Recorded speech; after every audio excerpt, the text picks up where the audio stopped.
ড্রয়িংটি সহজ করতে প্রথমে দেখুন এই সোজা দাগের নিচে সোজা একটি দাগ দিয়ে নিব। এরপর দেখুন একটু ভাঁজ করে দুই পাশে যেন সমান পরিমাণ দাগ থাকে এভাবে একটি দাগ টেনে নিলাম কিছুটা ভাঁজ করে।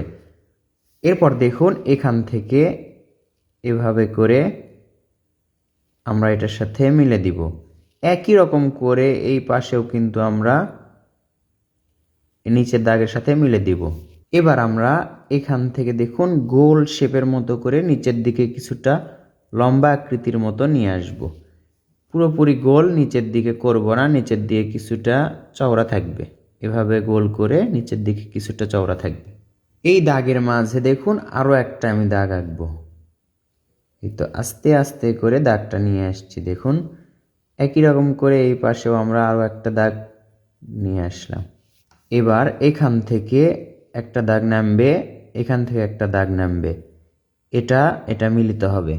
এবার এখান থেকে সোজা একটা দাগ হবে একটু বাড়তি নিচের দিকে, এভাবে দাগটা হবে, এটা মিলে দিলাম। এখন এর মাঝে এভাবে দুইটা দাগ দিলেই হয়ে গেল সুন্দর একটি প্যারাশুট।